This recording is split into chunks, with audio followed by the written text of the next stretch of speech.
আসসালামু আলাইকুম সবাইকে and welcome back to my channel. আর আপনারা এখানে দেখতে পারতেছেন যে এখন স্নো পড়তেছে, তো স্নোটা ক্লিয়ার করি and we're good to go. So আজকের ভিডিওটা আমি মূলত বানাচ্ছি আমার এক্সপেন্সেসের উপরে।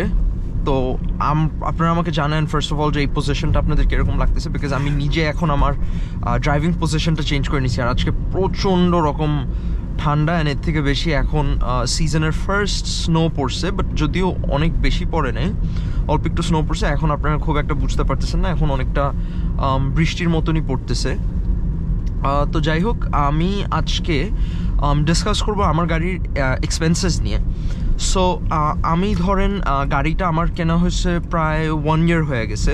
তো আজকে আর কি আমি আপনাদেরকে বলবো যে এটার পিছনে আমার কীরকম খরচ হলো।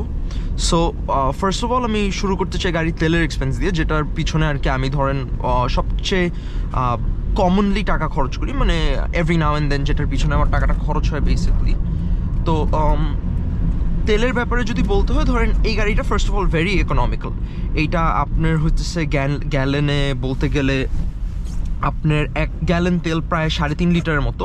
ওটাতে আপনার ধরেন অ্যাটলিস্ট 35 মাইলের বেশি যায়।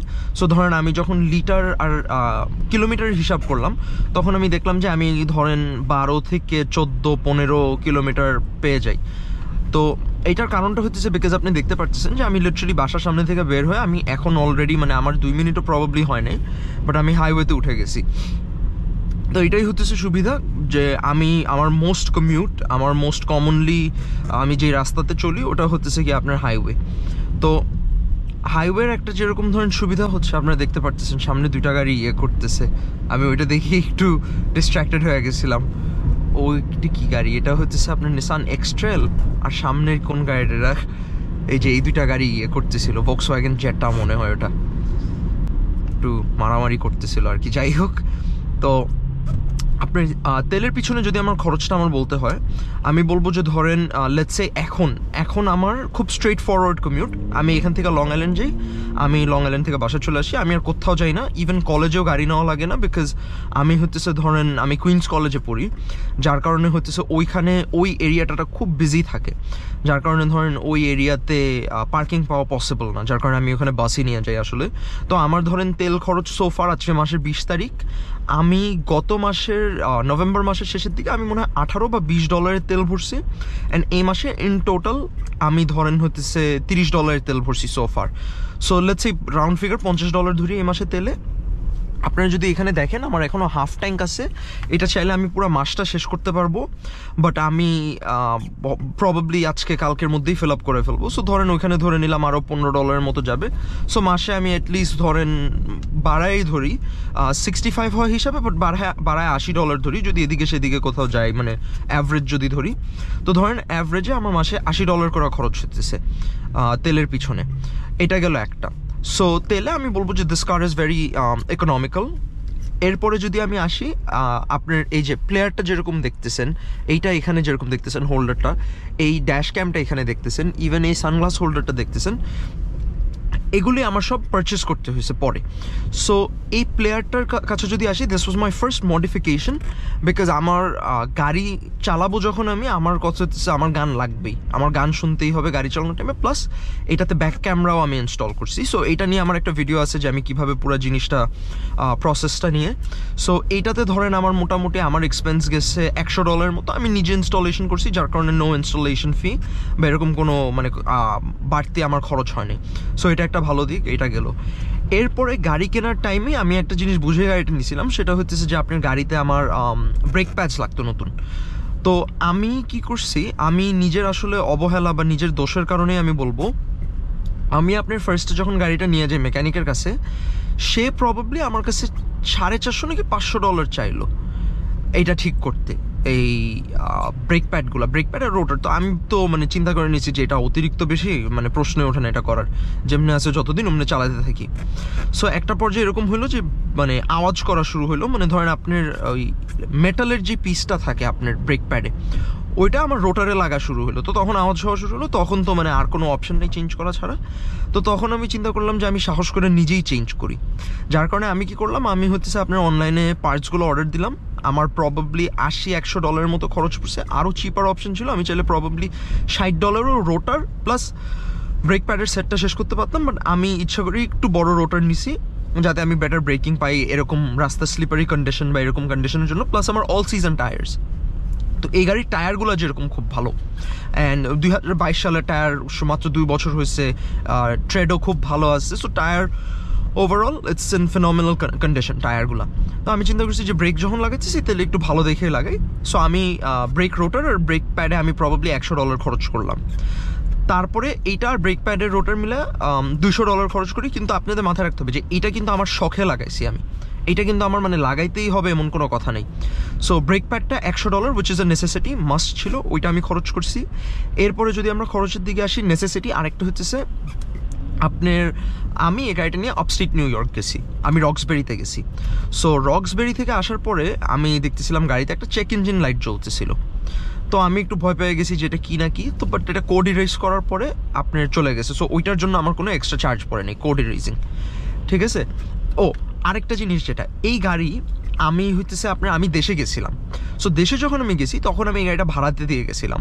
তো ভাড়াতে দিয়ে যাওয়ার কারণে কী হয়েছে, আমি জানি না যে ইউজ করছে সে কোথায় গাড়িটা চালাইছে, বাট গাড়ির নিচে একটা স্পেসিফিক জায়গায়, আমি এটা জানতাম না, বাট পানি জমে গেছিলো অনেক। যার কারণে কী হতো, আমি যখন এসিটা ছাড়তাম তখন পায়ের কাছ দিয়ে আপনার পানি চলে আসতো এই প্যাসেঞ্জার সাইডে। সো পায়ের কাছ দিয়ে পানিটা চলে আসতো, যার কারণে ধরেন পুরা দেখা যেত ইন্টেরিয়ার ভিজে গেছে, জঘন্য গন্ধ পুরা গাড়িতে, এমন একটা বাজে সিচুয়েশন ছিল তখন। তো আমি যেটা করছি, সরি, এই মানে পাগল দিয়া ভরে যেতেছে, মানে কি গাড়ি চালায় কি না কি বুঝি না। এদের তো দেশে তো তাও মানে বোঝা যায় যে মানুষ দেখে, এরা তো না দেখেই গাড়ি চালাইতে থাকে আমার কাছে যা মনে হয়। তো যাই হোক, আপনার পানি জমে গেছিলো। তো ওইটা আমি নিয়ে গেছি একটা বাঙালি ওয়ার্কশপে। ওরা জাস্ট $25 নিচ্ছে। ওরা জাস্ট লিফট উঠে একটু বাতাস মারছে, তো পুরো অনেকগুলো পানি বাইর হচ্ছে। আমি নিজেও শকড এটা দেখা, কারণ আমার এই ব্যাপারে কোনো ধারণা ছিল না। আমি ভাবছিলাম আমার পুরা ব্লোয়ার বাইর করতে হবে, এসির ব্লোয়ারটা বাইর করে তারপর চেঞ্জ করতে হবে বা কিছু, মানে আমি ভাবছিলাম বিগ হ্যাসেল। বাট অ্যাকচুয়ালি দেখা গেছে যে কিছুই না। অ্যান্ড আপনারা দেখতে পারতেছেন কিন্তু লং আইল্যান্ড টু মানে কুইন্স টু লং আইল্যান্ডের ট্রাফিক কীরকম ক্রেজি থাকে এই টাইমটায়। এখন আপনার অলমোস্ট 12টার মতো বাজে। তো আজকে শুক্রবার, আমার প্ল্যান হচ্ছে আমি নামাজ পড়বো, নামাজ পড়ে আমি তারপর কাজে যাব। তো যেটা বলতেছিলাম আমি, যে আমার যেরকম মনে হয়েছে যে আপনার এই ব্লোয়ারটা ওরা করে দিছে, ওরাই আর কি আমার তারপর চেক ইঞ্জিন লাইটটা সরাই দিছে। সো যার কারণে ওরা $25 নিছে। সোফার আমার নেসেসিটির পিছনে আমার $225 খরচ হয়েছে। আপনার সরি 225 না 125। তো এখন যদি আমরা আসি অ্যাক্সেলে, তো আমি যখন এদের কাছে নিয়ে যাই তারা আমাকে বলছে যে ভাই আপনার অ্যাক্সেল পাল্টাতে হবে গাড়ির। তো ইউজুয়ালি আমরা দেশে যেটা করে আসছি যে ধরেন বুট ফাটলে আমরা বুট চেঞ্জ করছি অ্যাক্সেলের। তো এইখানেও অনেকটা ওইরকমই ছিল যে বুট ফেটে গেছিলো। তো রক্সবেরি থেকে যখন আমি আসার পরে আমি মনে করেন মোটামুটি একটু টেনশনে ছিলাম যে ভাই কি না কি হয়ে গেল গাড়ি এটার। হ্যাঁ, এখন বড় খরচ আসবে। তো রক্সবেরিতে যাওয়ার পরে ওরা বলছে যে ওরা ইন্সপেকশন দিবে না আমাকে, আমার হচ্ছে গিয়ে গাড়ির ইয়ে করতে হবে, আপনার বুট কাভার, সরি অ্যাক্সেল পুরাটা চেঞ্জ করতে হবে, পুরো গিয়ার অয়েল চেঞ্জ করতে হবে, আরও সেই অনেক কিছু বলে টলো, 2 ঘন্টা লেবার, এগুলো বলে টলো। ওরা মনে করেন মোটামুটি $900 মতো বিল করছে। তা আমি তো বলছি কোনোভাবেই সম্ভব না। পরে আর কি আমি খুব হাতে পায়ে ধরছি, বলছি যে আমি এই যে পার্টস কিনেই দিতেছি আপনাদেরকে, এখন চেঞ্জ করে ফেলবো, খালি আমাকে দিয়ে দেন, নাহলে আমাকে পুলিশ পুল ওভার করে টিকিট দেবে আমাকে যদি ইন্সপেকশন না দেন। তো পরে যাই হোক, পরে আমি পরে আমি পায়ে গেছি আপনার, এটাকে কি বলে, ইন্সপেকশনটা শেষ করলাম। সো তখন ধরেন ওই টেনশনটা চলে গেছে মাথা থেকে। ওইটা ইন্সপেকশন প্রবাবলি $35 এরকম ছিল। তা আপনার তারপরে এটা গেল। আরেকটা হচ্ছে গিয়ে আপনার অ্যাক্সেল। এবার অ্যাক্সেলের বিষয় আসি, মেইন বিষয়। অ্যাক্সেলটা আমি অনলাইনে প্রবাবলি $70 কিনছি। অ্যান্ড আমি বাঙালি একটা গ্যারেজে নিয়ে যে গ্যারেজে আমার এসির কাজ করছে ওরা, ওখানে আমি ওদেরকে $100 দিছি। প্লাস ওরা আমাকে এই ওয়াইপারটা, বড় ওয়াইপারটাও দিছে ফ্রিতে। তো সব মিলায় আমার আর কি ধরেন ওইখানে $170 মতো ধরে নিয়ে আমরা খরচ হয়েছে। সো ধরেন নেসেসিটির পিছনে 270 প্লাস 35 হয় 205, আর 25 হবে হইতেছে গিয়ে আপনার 230। সো নেসেসিটির পিছনে আমার সোফার $230 খরচ হয়েছে। এছাড়া গাড়ির ইঞ্জিন অয়েল চেঞ্জ করছি আমি একবার। সো 230 ইঞ্জিন অয়েলে আমার $40 মতো খরচ হয়েছে মানে প্রোডাক্টে, ঠিক আছে। সো 230 + 30 260। এছাড়া আল্লাহর রহমতে সোফার আমার এই গাড়ির পিছনে কোনো টাকা নেসেসিটির পিছনে খরচ হয়নি, ঠিক আছে। অ্যান্ড এগুলো তো ধরেন লং টার্ম এক্সপেন্সেস, এগুলো করার পরে আমি বেসিক্যালি অনেক দিন চালাতে পারবো আর কি গাড়ি। তো এটা গেল ভালো কথা। এরপরে যদি এখন আমি আসি আপনার ইয়েতে, এটাকে কি বলে আপনার, আমি নেক্সট ইঞ্জিন অয়েল চেঞ্জটা কবে করবো, বিকজ আমার পার্সোনালি মনে হয় আমার ডেট চলে আসছে, বাট আমার ইঞ্জিন অয়েলটা এখন আমি যা দেখলাম মানে আমার মনে হয় না যে আমার চেঞ্জ করতে হবে। আমি ইভেন একটা মেকানিককে জিজ্ঞেস করেছি, সেও বলছে যে না ঠিক আছে এখন চেঞ্জ করার দরকার নেই, বাট আমি ইঞ্জিন অয়েল এগুলো অলরেডি কিনে রেখে দিছি, সো যখন চেঞ্জ করা লাগে তখন চেঞ্জ করে ফেলবো। তো এবার আসি আমি গাড়িতে অ্যাক্সেসরিজ এগুলো কি ইনস্টল করছি। সো এটা যেরকম বললাম $100, এগুলি $5-10, এইটার একটু ড্যাশক্যামটার একটু দাম বেশি ছিল, সো এগুলো $5-10 করে হিসাব করতে পারবো না। সো আমি ইন জেনারেল আপনার একটা $200 মতো একটা, 200 না, এটা সহ আমি $300 ধরতে চাই, আমি $300 মতো একটা ধরবো। ইনফ্যাক্ট এখন আমি $350 ধরবো।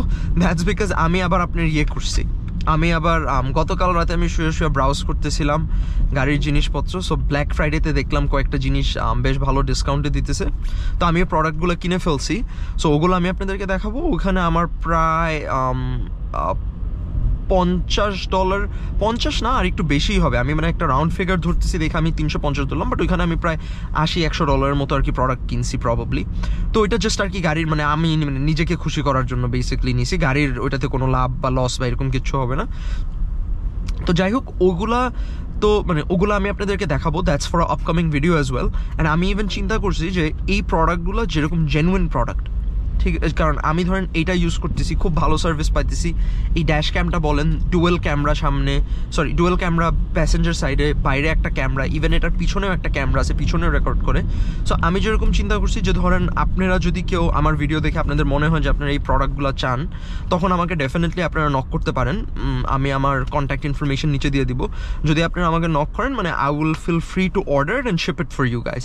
তো ধরেন আমার প্ল্যান হতেছে ধরেন আপনারা যদি বেশ কয়েকজন মানুষ আমার সাথে মানে আমাকে একসাথে কিছু অর্ডার দেন, তখন ধরেন আমি একটু টাইম নিয়ে আমি কয়েকটা অর্ডার কালেকটিভলি একসাথে কালেক্ট করে তখন আমি ধরেন ওগুলো ডিসবার্স করে দিব, যেভাবে আমার শিপিং চার্জটাও কম হবে আর কি।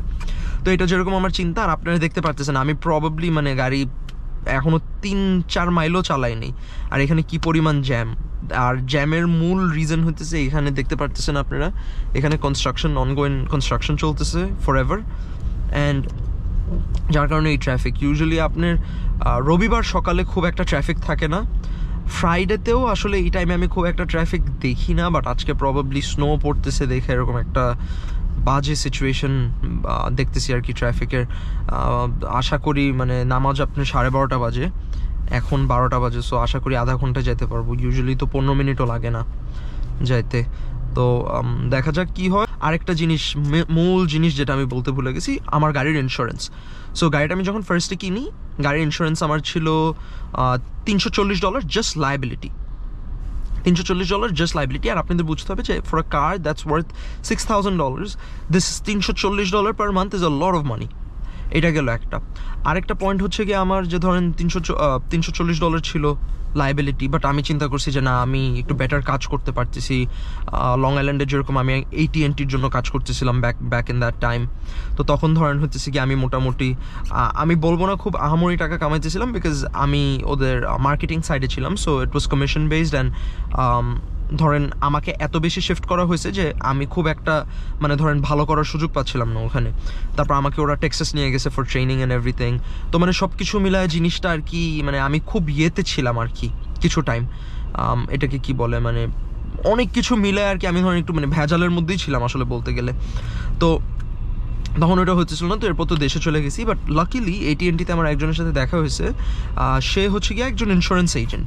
আমার ভিডিও যদি আমেরিকার কেউ দেখে থাকেন আমাকে ডেফিনেটলি মেসেজ করবেন আপনাদের যদি ক্রেজি ইন্স্যুরেন্স প্রাইস থাকে, বিকজ এই জিনিসটা নিয়ে আমি আপনাদেরকে ডেফিনেটলি হেল্প করতে পারবো। তো আমরা নিজেরা যেরকম যখন আমরা ইন্স্যুরেন্স করি বা ইন্স্যুরেন্স অন্য কোনো এজেন্ট দিয়ে করাই, আচ্ছা সো আমি sorry to interrupt my self, but এইটা ছিল জ্যামের কারণ। তো আশা করি এখন ফাঁকা রাস্তা পাবো। তো যাই হোক, আমি যেটা বলতেছিলাম যে আপনারা যদি ধরেন আমেরিকায় থেকে থাকেন, আপনাদের যদি উল্টাপাল্টা মানে অনেক বেশি ইন্স্যুরেন্স হয়, যেরকম আমার খালামুনিদের হচ্ছে কি একটা টেসলা মডেল 3 আছে, আর একটা হচ্ছে কি আপনার জেনেসিস আছে, জেনেসিস এসইউভি। সো খালামুনি আমাকে বলতেছিল যে মানে আমার খালু যেরকম, সে তো আমেরিকাতে প্রায় অনেক বছর ধরে, এখন সে প্রবাবলি 1980-তে আসছে।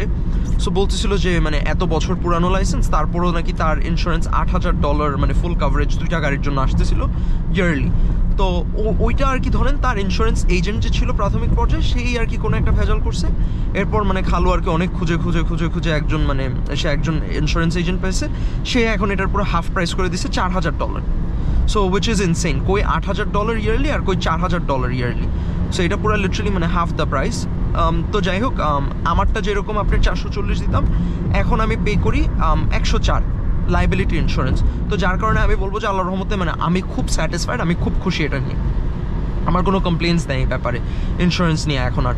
তো এইটা ছিল one of the main reasons why আমি ধরেন আপনার হচ্ছে অন্য কোনো গাড়ি নেই বিকজ আমি কিন্তু আপনার অন্য লেটসে আমি মার্সিডিজ CLA কনসিডার করতেছিলাম, BMW কনসিডার করতেছিলাম নেওয়া, কিন্তু প্রোগ্রেসিভ, স্টেট ফার্ম, এরা যারা মানে ভালো মানে মোটামুটি একটু চিপার ইন্স্যুরেন্স কোম্পানি, ওরা হতেছে গিয়ে ধরেন আমাকে কোট করতেছিল $700, $1,200 এরকম, মানে ইনসেইন প্রাইসেস কোট করতেছিল আমাকে।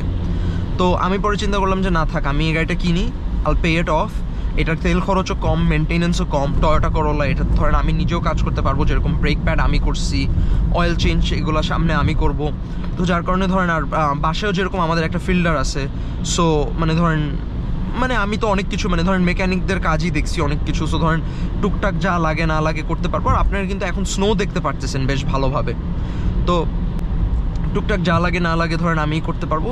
মূলত আমি এই চিন্তাটার কারণেই আমার এই গাড়িটা নেওয়া, এই করলাটা নেওয়া। আর এই গাড়িটা আপনারা দেখবেন কি যে বাহিরে দিয়ে এটার কিন্তু প্রচুর ডেন্স এরকম আছে, আপনার বনেটের মধ্যে বেশ স্ক্র্যাচ ট্র্যাচ এগুলো আছে, আপনার সাইডে পাশে কিছু মানে ডেন্ট আছে বাজে বাজে। বাট আমি তারপরও এই গাড়িটা নিছি, কারণ আপনার আমার চিন্তা হয়েছে যে এই গাড়িটার ইঞ্জিন আর গিয়ার বক্স এটার দুর্দান্ত। আমার মনে হয়েছে যে এই জিনিস দুইটাতে আমার হাত দিতে হবে না, গাড়ির পিক আপ বেশ ভালো 1.8 লিটার হওয়ার কারণে, যার কারণে আমি হইতেছে এই গাড়িটাই কিনছি। বাট লুকসটা যদি আমার ফ্যাক্টর হতো তখন প্রবাবলি আমি এই গাড়িটা কেনার আগে হেজিটেট করতাম। বাট যেহেতু লুকস আমার ফ্যাক্টর ছিল না, আমার মূল ফ্যাক্টরটাই ছিল রিলায়েবিলিটি, আর মানে আমার যিনি এটা মেনটেনেন্স কস্ট চিপ হয়, this is an excellent car for me. এখন যদি আমি এটার মান্থলি এক্সপেন্সে আসি, আমার এই গাড়ির পিছনে অ্যাভারেজে 250 থেকে 300 মানে 300 আমি যাইতে চাই না, বাট তাও মানে 250-300 বেশি খরচ হয় না মাসে। আমার ধরেন হচ্ছে আমার ইন্স্যুরেন্সে 100 যায়, তেলে আমার 100 যায়, আর আমি 150 বাকি মিসলেনিয়াস ধরে রাখছি যে আমার যদি মানে ফিউচারে কোনো খরচ হয় বা ওয়াইপার কিনতে হয়, বা এই যে ধরেন গতকালকে আমি যেরকম $80 জিনিস অর্ডার দিয়ে দিছি, ওরকম যদি আমার কিনতে হয়, মানে এগুলো আর কি ইন জেনারেল। আরে এদের জন্য খারাপ লাগতেছে, এদের টায়ার হয়ে গেছে। তো বেসিক্যালি মানে ওইটাই আর কি। তো আপনারা দেখতে পারতেছেন এখনও ইনফ্যাক্ট আমি বলবো যে ট্রাফিক বেশ বিজি, বেশ ক্রাউডেড রাস্তা। এটা স্নোয়ের কারণেই হবে, মানুষ স্লো চালাইতেছে এখন গাড়ি, বিকজ স্নোতে আমি জানি না আপনারা জানেন নাকি, বাট গাড়ি অনেক ট্র্যাকশন লুজ করে। আর আপনারা যেরকম দেখতেছেন যে এরা কিন্তু অনেক শর্ট ডিস্টেন্সে মার্জ করে, অ্যান্ড আমেরিকাতে আপনারা এখন চিন্তা করতে পারেন যে দেশে তো আরও শর্টার ডিস্টেন্সে মানুষ মার্জ করে।